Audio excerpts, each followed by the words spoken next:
दोस्तों आइए आज का हमारा टॉपिक है प्रश्नावली 3.3 के है प्रश्न संख्या 1 के चौथे भाग को सोल्व करेंगे। यहाँ पर हमारा प्रश्न है 0.2x plus 0.3y equal to 1.3 है और दूसरा समीकरण है 0.4x plus 0.5y equal to 2.3 है। दोस्तों इसको हमको सोल्व करना है। इस तरह के सवाल को हमको जो सोल्व करना है वो विधि हमें दिया हुआ है। यहाँ कौन सा विधि है तो प्रतिस्थापन विधि से सोल्व कर चुके हैं। इससे पहले की वीडियो देख सकते हैं दोस्तों, जिसमें प्रश्न संख्या 1 के तीसरे तीनों भाग को हमने सोल्व कर दिया है, यानी कि 1, 2, 3 भाग को सोल्व कर दिया है। अब यहाँ पर इसको सोल्व करना है तो यहाँ पर देख रहे हैं कि 0.2 है, 0.3 है और 1.3 है, यानी कि एक ही काम के बाद दशमलव दिया हुआ है दोस्तों। तो ऐसा करते हैं कि हम समीकरण के दोनों पक्ष में 10 से गुना कर देते हैं। 10 से गुना कर देते हैं तो क्या होता है, दशमलव एक अंक बाद आ जाते हैं, क्योंकि समीकरण के दोनों पक्षों में किसी भी संख्या से गुना कर सकते हैं, भाग कर सकते हैं, किसी भी संख्या को दोनों पक्षों में जोड़ सकते हैं, किसी भी संख्या को दोनों पक्षों में से घटा सकते हैं, तो समीकरण के मान पर कोई प्रभाव नहीं पड़ता है। तो उस तरीके से हम यहाँ पर हम समीकरण के दोनों पक्षों में 10 से गुना कर देते हैं। इससे हम 10 से गुना कर देते हैं तो हमारा समीकरण आ जाएगा 2x प्लस, क्योंकि 10 से गुना करेंगे तो दशमलव यहाँ आ जाएगा, 2 के बाद यहाँ आ जाएगा, 3 के बाद 3y हो जाएगा और यहाँ आ जाएगा 3 के बाद तो 13 हो जाएगा। यह समीकरण बन जाएगा। पुनः इसमें हम 10 से गुना कर देते हैं तो 10 पर एक जीरो होता है, तो इसके बाद आएगा दशमलव, तो कितना हो जाएगा 4x। इसके बाद यहाँ आ जाएगा दशमलव तो क्या हो जाएगा 5y और यहाँ आ जाएगा दशमलव तो 23 हो जाएगा दोस्तों। तो इस तरह से हमारा समीकरण 1 यह हो गया और समीकरण 2 यह हो जाएगा। क्या कैसे आ गया तो 10 से गुना करने पर समीकरण के दोनों ओर। अब इस तरीके से हम इसको सॉल्व कर सकते हैं समीकरण 1 से। तो लिखेंगे हम समीकरण 1 से लिखते हैं 2x इक्वल टू कितना हो गया, 13 में से 3 घटेगा तो 13 माइनस 3y हो जाएगा। यहाँ पर 13 माइनस हो जाएगा 3y और यहाँ x का मान निकालना तो x इक्वल टू हो जाएगा 13 माइनस 3y बटे 2 हो जाएगा। अब इस मान को हम समीकरण 1 से निकालें तो समीकरण 2 में डालेंगे। प्रतिस्थापन विधि यही कहता है कि किसी भी समीकरण से कोई एक चर x या y का मान निकाल लीजिए और पुनः दूसरे समीकरण में इसको डालिए। नहीं तो इसके अलावा एक और तरीका है कि आप दूसरे समीकरण से कोई भी चर, दो चर x y है तो x और y चर में से किसी एक का मान निकाल के और दूसरे से निकालते हैं तो पहले वाले में डाल दीजिए। तो इस तरीके से यहाँ पर हम पहले समीकरण से निकाले हैं, पहले समीकरण से x का मान निकाले हैं, चर x का मान निकाले y के पदों में, तब इन मानों को हम समीकरण 2 में डालेंगे। तो समीकरण 2 हमारा यह कहता है, लिखते हैं समीकरण 2 में x बराबर 13 माइनस 3y बटे 2 को रखने पर इसको रखते हैं। यहाँ पर क्या है 4x है तो यहाँ जाएगा 4 इंटू क्या हो जाएगा, x के मान है 13 माइनस 3y बटे 2 है यहाँ पर। तो इसको हम 2 से काट दे रहे हैं, यहाँ से 2 दूना 4 हो जाएगा, यहाँ पर कोष्ट हो जाएगा, प्लस हो जाएगा क्या हो जाएगा 5y इक्वल टू 23 है तो 23 हो जाएगा दोस्तों। अब यहाँ गुना कर सकते हैं 2 से, तो 13 दूना कितना हो जाएगा 26 हो जाएगा, माइनस 3 दूना क्या हो जाएगा 6y प्लस 5y बराबर हो जाएगा 23। अब दोस्तों यहाँ पर हम इसको बना रहे हैं तो क्या आ रहा है 26 से प्लस, तो यह इधर घट जाएगा तो 23 में से घट जाएगा हमारा 26। ठीक है दोस्तों। अब यहाँ माइनस 6y है प्लस 5y है तो 1y क्या हो जाएगा यहाँ पर माइनस हो जाएगा। अब इधर तो माइनस y बराबर माइनस हो जाएगा 3, इससे घट जाएगा y बराबर हो जाएगा 3। तो हमारा इससे हमको y का मान निकल गया है और यहाँ पर जो हमें 3 समीकरण जो प्राप्त हुआ है 3, अब इसमें हम क्या करेंगे y का मान रखेंगे। तो लिखते हैं समीकरण 3 में y बराबर 3 रखने पर, तो दोस्तों यहाँ पर समीकरण 3 है x equal to 13 minus 3 into 3 by 2 है तो बाई 2 करेंगे। अब यहाँ कितना हो जाएगा 13 है, 13 है, 13 तो माइनस 3 थे कितना हो जाएगा 9 बटे 2, यहाँ 13 में से 9 घटेगा तो कितना होगा 4 बटे 2, 2 से भाग दे तो 2 है 4 यानी कि 2, यानी कि समीकरण से हमको x का मान 2 प्राप्त हो गया। तो कहने का मतलब कि x का मान 2 प्राप्त होगा, y का मान 3 प्राप्त हो गया। तो लिख सकते हैं इसीलिए x बराबर 2 और y बराबर 3, जो कि यह इस समीकरण का आंसर है, यानी कि चर x का मान हो जाएगा 2 और चर y का मान हो जाएगा 3। तो दोस्तों इस तरह से हमारा यह सवाल सोल्व हो गया है। आप इसका स्क्रीनशॉट ले, तब इसके हम नेक्स्ट भाग यानी कि इसके भाग 5 को हम सोल्व करेंगे दोस्तों। तो दोस्तों अब हम बनाने वाले हैं इसके प्रश्न संख्या 1 के 5वें भाग को सॉल्व करने पर, जहां पर हमारा समीकरण 1 है √2x plus √3y equal to 0 और समीकरण 2 है √3x minus √8y equal to 0। यह दो ठो समीकरण है दोस्तों। यहाँ पर दो ठो समीकरण है, तो यहाँ पर हम मान लेते हैं इसको समीकरण 1 मानते हैं और इसको समीकरण 2 मानते हैं। यहां से हम लिखेंगे समीकरण 1 से लिखते हैं, समीकरण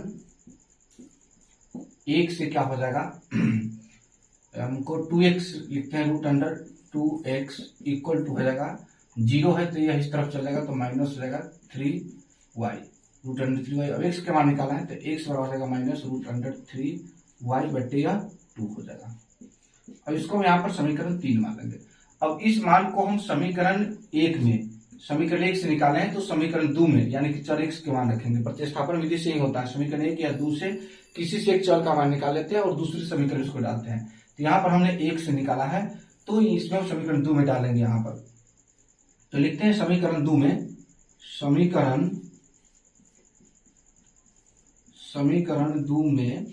समीकरण 2 में x इक्वल टू माइनस √3 बटे √2y रखने पर,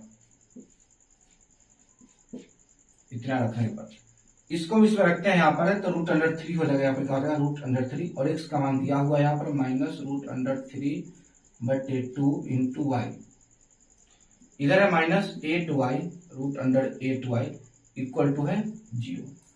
तो यहाँ पर दोस्तों देखते हैं तो √3 इंटू √3 तो हो जाएगा कितना माइनस 3y और यहाँ हो जाएगा बट्टे √2 है तो √2 कर देंगे। ठीक है दोस्तों, अब यहाँ पर है तो इसका हम गुणनखंड निकालते हैं, कितना हो जाएगा यहाँ पर तो 4 गुने 2 रूट में हो जाएगा माइनस y हो जाएगा यहाँ पर बराबर है 0। अब दोस्तों इसको यहां से सॉल्व कर रहे हैं तो कितना हो जाएगा -3 माइनस यह 4 के वर्गमूल निकल जाएगा तो कितना हो जाएगा 2 √2y बट्टे हो जाएगा √2 यहाँ पर इक्वल टू हो जाएगा यह 0।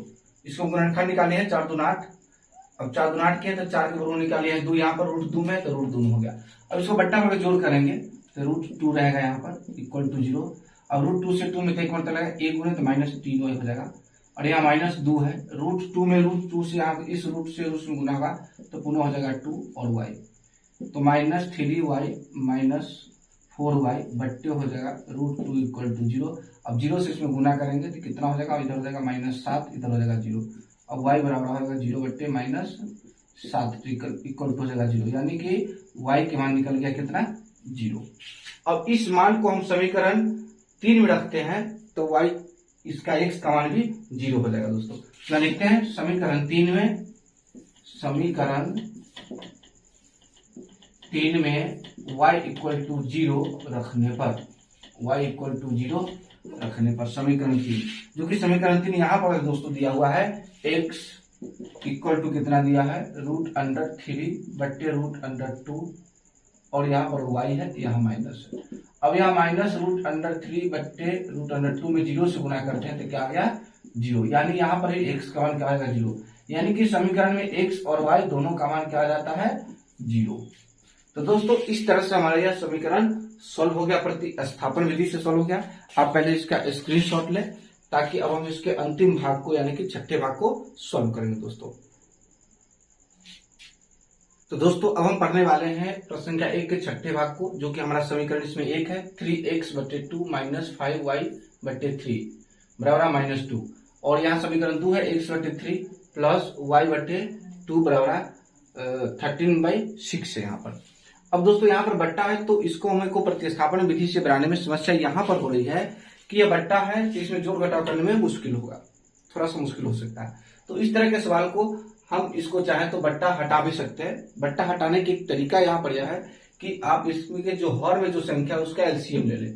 2 और 3 है तो 2 और 3 का एलसीएम कितना हो जाएगा 6 आ जाएगा। अब 6 से समीकरण के दोनों पक्षों में गुना कर दीजिए तो आ जाएगा। जैसे मान लिया यहाँ पर है तो यहाँ पर दोनों पक्षों में 2 और 3 का एलसीएम 6 हो जाएगा। 6 से दोनों पक्षों में गुना करते देखिए 3x बटे 2 इंटू 6 माइनस 5y बटे 3 इंटू 6 इक्वल टू -2